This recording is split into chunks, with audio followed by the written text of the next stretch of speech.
नमस्कार दोस्तों, कैसे हैं आप? आई होप आप सब अच्छे होंगे। तो दोस्तों, मैं योग टीचर अर्चना आपका अपने चैनल योग नारी में आपका स्वागत करती हूँ। तो दोस्तों, गुस्सा किसे नहीं आता? गुस्सा सबको आता है, किसी को कम और किसी को ज़्यादा। तो गुस्से में बहुत सारी ऐसी चीज़ें खराब हो जाती हैं दोस्तों कि हमें पता ही नहीं चलता। और कभी-कभी तो किसी को जो कम गुस्सा आता है तो वो तो स्वाभाविक है। अब हमारी कुछ इससे नस खुल जाती है, इसके लिए तो फ़ायदा है। बट अगर ज़्यादा गुस्सा आता है, वो हमारी हेल्थ के लिए बिल्कुल भी अच्छा नहीं है। दोस्तों, गुस्से से बहुत सारी बीमारियाँ हमें हो जाती हैं, जैसे स्ट्रेस हो जाता है, हमें हेडेक हो जाता है और हमें हाइपर टेंशन हो जाती है। और अब इससे हम गुस्से से काफ़ी मतलब कभी किसी पे उस गुस्से को उतार देते हैं और बच्चों पे भी उतार देते हैं, कभी किसी पे। बट इसलिए हमारा गुस्सा हमारे लिए बिल्कुल भी अच्छा नहीं है। तो लेकिन हम इस गुस्से को कंट्रोल कर सकते हैं अपनी साँसों के द्वारा। तो दोस्तों, एक एग्जाम्पल है, जैसे एक प्रसव में महिला रहती है और डिलीवरी के टाइम जब उसे बहुत पेन होता है और वो फिर डॉक्टर बोलते हैं कि अपनी लंबी गहरी सांस लो, लंबी गहरी सांस लो और अपनी ब्रीथिंग पे वो अपने सांसों के बारे में मतलब वहां पे अपना ध्यान लगाओ। तो उससे क्या होता है, वो महिला मतलब गहरी लंबी सांस लेती है और उसके बारे में ही मतलब ब्रीथ के बारे में ही अपना ध्यान रखती है, सोचती है। तो तो उसका पेन ना एकदम रिलीफ हो जाता है। तो क्यों होता है दोस्तों? क्योंकि वो अपनी साँसों पर ध्यान देती है। तो उसका आपने आपको भी ये पता होगा कि जब हम अपनी साँसों पे ध्यान देते हैं तो एकदम हम सब रिलैक्स फ़ील होता है और वो दर्द देखो उसका गायब हो जाता है, उसे पता ही नहीं चलता। तो सेम इसी तरह हम अपने गुस्से को भी कंट्रोल कर सकते हैं अपनी साँसों के द्वारा। तो दोस्तों, हम अपनी साँसों के द्वारा इसे कंट्रोल कर सकते हैं। इसके लिए मैं आपको 3 प्राणायाम ऐसे बताने वाली हूँ, जिससे आपका गुस्सा बिल्कुल ही खत्म हो जाएगा। तो सबसे पहला प्राणायाम है अनुलोम-विलोम। तो दोस्तों, करना क्या है, सबसे पहले हमें एक मुद्रा बनानी है। पहले अपनी फर्स्ट फिंगर को अंगूठे के नीचे लगाना है और लास्ट के 2 फिंगर नीचे करनी है और अब बन गए हमारी ये मुद्रा। तो अपनी मिडिल फिंगर को अपनी राइट नोस्ट्रिल को बंद करना है और लेफ्ट से हमको ब्रीथ को भरना है।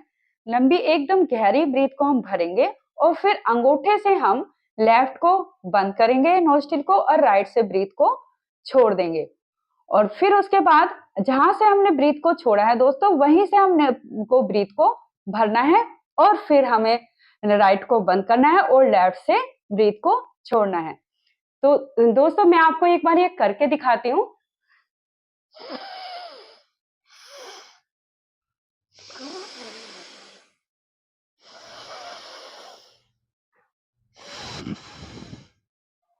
तो दोस्तों, हमें लेफ्ट से हमेशा जो भी प्राणायाम करेंगे, हमें लेफ्ट से ब्रीथ को भरना है और राइट से हमें छोड़ना है और फिर हमें राइट से ब्रीथ को भरना है और फिर लेफ्ट से छोड़ना है। इस चक्र को हमें याद रखना है कि जहां से हमने ब्रीथ को छोड़ा है वहीं से ब्रीथ को भरना है और फिर दूसरी साइड से हमें ब्रीथ को छोड़ना है। तो दोस्तों, ये था अनुलोम विलोम। हाँ दोस्तों, इसे कम से कम पहले हम 3 मिनट तक करेंगे और फिर अपना समय बढ़ाते जाएंगे। इसे हम 5 मिनट तक अपने रूटीन में डाल लेंगे। अभी हम चलते हैं दूसरे प्राणायाम की तरफ। दूसरे प्राणायाम का नाम है शीतली प्राणायाम। तो इसे हमें करना क्या है, सबसे पहले हम ऐसे सीधे बैठ जाएंगे और फिर अपनी जीभ को बाहर निकालेंगे और उसे स्ट्रो की तरह ऐसे फोल्ड कर लेंगे। दोनों साइड से हम जीभ को फोल्ड कर लेंगे और जैसे स्ट्रो से हम पानी और जूस को ऊपर की तरफ खींचना है, ऐसे हमें अपनी वायु को ऊपर की तरफ खींचना है। दोस्तों, जितना तुम खींच सकते हो आपको उतना ही खींचना है। ऐसा नहीं है कि आपको ज्यादा ब्रीथ को खींचना हो और आप पे कंट्रोल ही ना हो रही हो। तो आप जितनी आप ब्रीथ खींचोगे उतना ही अ, जितना खींच सकते हो उतना आपको ब्रीथ को खींचना है। तो दोस्तों, मैं आपको ये करके एक बार बता देती हूँ। तो अभी हमें जीभ को बाहर निकालना है। अब फिर हमें दोनों तरफ से इसे जीभ को फोल्ड करना है और अब स्ट्रो की तरह ऊपर को हमें अपनी सांसों को ऐसे हवा को खींचना है, हवा को खींचना है। अब अंदर लेके जाएंगे और फिर अपनी ब्रीथ को नासिका के द्वारा बाहर छोड़ देंगे। तो दोस्तों इसमें करना क्या है कि अब जीभ को बाहर निकालेंगे और फिर जीभ को हम ऐसे स्ट्रो की तरह ऐसे ऐसे फोल्ड कर लेंगे और जैसे हम स्ट्रो से पानी खींचते हैं इस तरह हमें हवा को अंदर की तरफ खींचना है और फिर अपनी नासिका से ब्रीथ को छोड़ना है। वो ऑटोमेटिक आपको ब्रीथ आ जाएगी। तो अभी मैं आपको एक बार करके दिखाती हूँ करना कैसे है।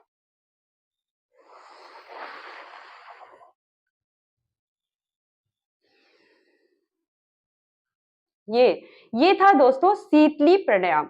ये बहुत अच्छा एक इतना अच्छी हमारे अंदर ठंडक पैदा करता है दोस्तों, तो आपको बहुत अच्छा इससे रिलैक्स मिलेगा। आप एक बार इसे करके देखना, ये बहुत अच्छा लगता है। ऐसा लगता है कि हमारे गले में और हमारे माइंड में एक ठंडक पैदा होगी हो। तो दोस्तों अब हम करते हैं भ्रामरी प्राणायाम। हमारा तीसरा प्राणायाम है भ्रामरी प्राणायाम।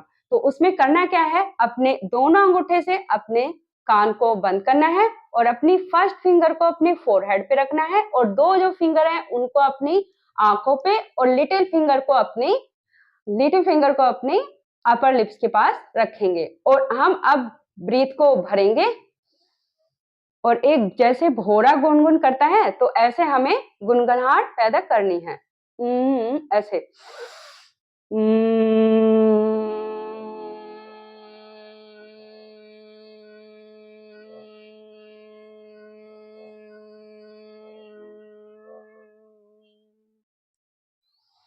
तो दोस्तों ये था भ्रामरी प्राणायाम। तो इसे करना क्या है, अपने दोनों अंगूठे को यहाँ पे अपने कान पे लगाएंगे और फर्स्ट फिंगर अपने फोरहेड पे और दो जो फिंगर हैं वो अपनी आई पे और लिटिल फिंगर को अपर लिप्स पे। इससे क्या होना है, अभी हम ब्रीथ भरेंगे और फिर उसे ब्रीथ को थोड़ी देर एक गुंजन पैदा करेंगे अंदर, उसमें थोड़ा करके एक साउंड निकलेगी और वो हमारे एक ऐसा लगेगा जैसे हमारा माइंड है और सर में एक वाइब्रेशन सी हो रही है। तो हमें दोस्तों इससे इससे वाइब्रेशन पैदा होगी तो इससे हमारे माइंड को बहुत ही रिलैक्स मिलेगा। दोस्तों ये थे 3 ऐसे प्राणायाम जो आप अपने गुस्से, स्ट्रेस आदि को सबको आप शांत कर सकते हो और ये बहुत अच्छे प्राणायाम है। आप अपने डेली रूटीन में इन्हें अपनाइए और दोस्त ऐसा नहीं है कि आप इनका कोई एक निश्चित टाइम है, आप मॉर्निंग में भी कर सकते हो, आफ्टरनून में भी कर सकते हो और नाइट में भी इसे करके आप इवनिंग और नाइट में भी आप करके इन्हें सो सकते हो। तो दोस्तों आप 3 प्राणायाम है तो कम से कम 15 मिनट आपको बैठ के इन्हें करना है। हर एक प्राणायाम को 5-5 मिनट देना है और जो बिगनर है वो कम से कम बस 3 मिनट तक ही इन प्राणायाम को करेंगे। तो दोस्तों ये थे 3 ऐसे प्राणायाम जो आपके स्ट्रेस को और गुस्से को बिल्कुल ही भगा देंगे और आप स्ट्रेसफुल एकदम इतना अच्छा महसूस करेंगे, आपको 1 मंथ में इसका रिजल्ट मिल जाएगा और आप खुद को अपने आप को ही ऐसा थैंक यू बोलोगे कि हाँ, सच में मैं कुछ कर सकती हूँ। तो दोस्तों तो आपको मेरी वीडियो कैसी लगी और ये मुझे प्लीज कमेंट में जरूर बताइए आपको मेरी वीडियो कैसी लगती है और जिन लोगों ने मेरे चैनल को सब्सक्राइब नहीं किया है तो प्लीज सब्सक्राइब कीजिए और बेल आइकन को हिट कीजिए, जो भी मैं वीडियो लाऊं आपके पास पहुंच जाए। तो नमस्कार दोस्तों।